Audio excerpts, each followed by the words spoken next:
जब भी घर में बच्चों की लड़ाई होती है तो वो बच्चों का नहीं, पूरी फैमिली का एक तरह से टेस्ट होता है।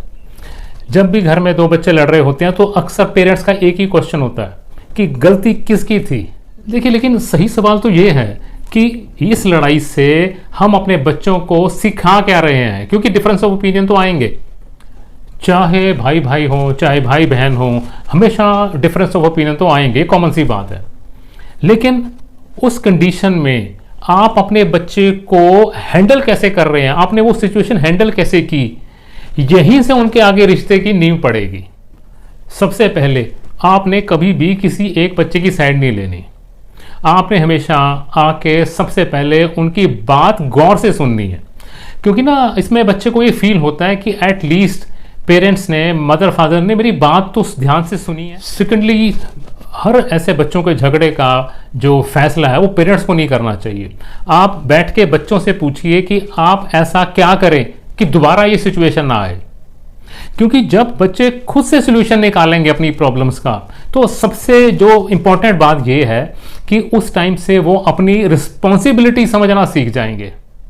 तीसरी बात, हमने कभी भी अपने बच्चों का कंपैरिजन नहीं करना। ये नहीं कि देखो आपका भाई कितना समझदार है, ये देखो आपकी सिस्टर हमेशा सही बात करती है। और सबसे ज़रूरी बात, बच्चे को ऐसा भरोसा दिया जाए कि उन्हें गलती करने पर सज़ा से पहले समझ मिलेगी।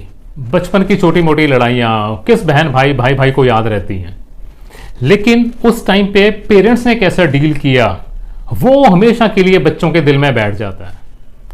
अब अगली बार अगर घर में बच्चों का झगड़ा हो तो आपने उसको डिस्प्यूट को सॉल्व करने की कोशिश नहीं करनी कि मैं इसको कैसे इनका प्रॉब्लम सॉल्व कर दूं, बल्कि आपकी ये कोशिश होनी चाहिए कि इन डिस्प्यूट को मैं ऐसे कैसे कन्वर्ट करूं कि बच्चे इससे आपसी उनका रिश्ता गहरा हो जाए, उनकी अंडरस्टैंडिंग गहरी हो आपस। याद रखिए, आपका रोल कोई ऐसा नहीं है कि आपने घर में बच्चों की शांति बना के रखनी है। वो कोई बॉर्डर नहीं है कि जहाँ पे आपको एक स्टेटस को ऐसे बना के रखना कि बच्चे बिल्कुल ऐसे शांत बैठे हैं। उनके डिफरेंस ऑफ ओपिनियन होंगे, होते रहेंगे, लेकिन आपने ऐसा माहौल बना देना, उनके रिश्ते ऐसे बना देने हैं कि वो सारी ज़िंदगी एक दूसरे का सहारा बने।